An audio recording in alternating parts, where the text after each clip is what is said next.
Galuh News TV, informasi seputar Jawa Barat.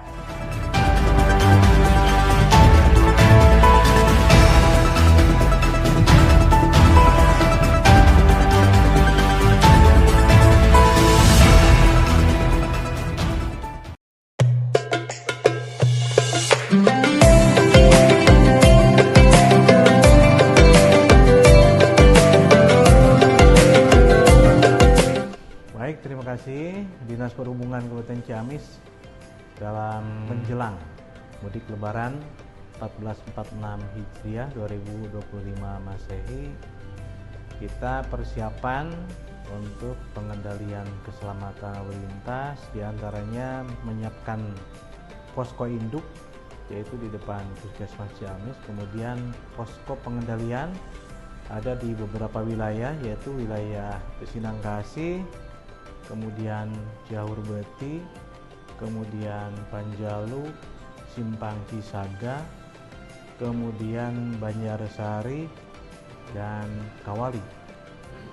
Kemudian kita mengadakan persiapan ramcek ya, nanti dipusatkan di Terminal Ciamis dan juga datang ke pool-pool kendaraan, baik kendaraan reguler maupun kendaraan wisata yang ada di Kabupaten Ciamis.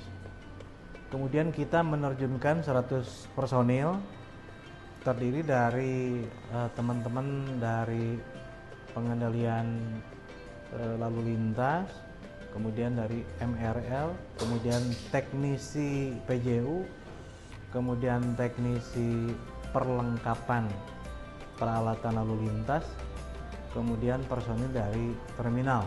Nah, kita terjunkan nanti pada waktunya. Kemudian pengamanan Lebaran selama 16 hari kita akan terjun di lapangan dari mulai tanggal 24 Maret sampai dengan 8 April 2025. Kemudian selanjutnya kita juga mensosialisasikan surat keputusan bersama 4 instansi ya, dari Dirjen Perhubungan Darat, Dirjen Perhubungan Laut, Kakor Polri, dan Dirjen Bina Marga terkait dengan pembatasan kendaraan truk besar bersumbu 2 dan 3 ya Pak Kabid Angkutan. Itu tuh sama sekali tidak boleh jam operasional selama mudik Lebaran karena itu akan mengganggu terhadap kelancaran arus mudik, kemudian juga keselamatan. Kecuali truk-truk pengangkut BBM dan BBG, kemudian sembako, penghantar uang, kemudian ternak, itu diantaranya diperbolehkan, dan itu juga persyaratannya harus lengkap, ada surat izin dari pemilik, kemudian ditempel di kaca. Pada saat ini bahwa Kabupaten Ciamis ini perlintasan masyarakat pergerakan dari arah barat ke arah Jawa Tengah. Kita sudah merekayasa lalu lintas. Untuk kendaraan yang dari arah barat ke arah timur ke Jawa Tengah itu dipersilakan untuk memasuki ke simpang, mulai simpang Pahlawan kemudian keluar simpang Bojong. Demikian pula nanti arus baliknya dari mulai simpang Bojong dan simpang Pahlawan itu yang ke arah barat. Kemudian dari arah barat ke arah utara bisa menggunakan simpang Tonjong, kemudian perempatan Kelurahan Maleber dan keluar dari Maleber. Tokohejo itu sebagai jalur alternatif ketika arus padat di dalam kota. Kemudian perlu diketahui juga jalur ataupun arus ruas jalan yang rawan longsor yaitu di Kawali, Panawangan, dan Alinayin. Kemudian titik-titik kemacetan dari mulai simpang Ciaurbeti, simpang Sinangkasih, Simpang Kujang, Koneng, kemudian pasar ya, Pasar Banagara, Pasar Cipaku, alun-alun Banjarsari termasuk Pasar Banjarsarinya, dan Simpang Cisaga. Itu titik-titik kemacetan perlu diantisipasi dan diinformasikan kepada seluruh warga masyarakat.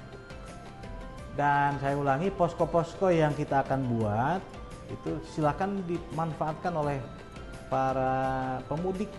Jangan memaksakan ketika sudah lelah, capek, karena menurut aturan dan menurut teori dan juga sudah kita lakukan sendiri, ketika berkendara mobil itu maksimal 3 jam harus berhenti.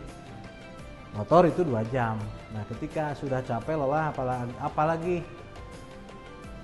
menjalankan ibadah puasa, silahkan manfaatkan posko-posko kita. Posko induk itu gabungan ya, ada posko kesehatan, ada posko BPBD bencana alam, ada posko rapi, orari. Nah, kita menyediakan untuk tempat tidur, malah kita upayakan ada pijit dari warga gitu ya, untuk warga pemudik. Untuk CCTV kita manfaatkan aplikasi yang kita punya ya, dari area traffic control system, dari ATCS. Dari mulai Simpang Pahlawan, Simpang Tonjong, kemudian Simpang Cirahong, Etom, Ramona ya ada ya?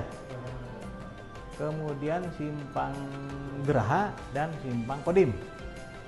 Dan perempatan rumah sakit. Nah, kita manfaatkan CCTV dari aplikasi tersebut untuk memperlancar arus lalu lintas, dan selalu kita himbau melalui mikrofon yang kita punya. Nah, teman-teman yang di sini, yang di ruang kontrol ini selalu memberikan informasi ketika di layar monitor terlihat ada kemacetan, kemudian ada alat yang tidak berfungsi baik WL maupun TL. Nah, kita bantu melalui mikrofon yang kita punya.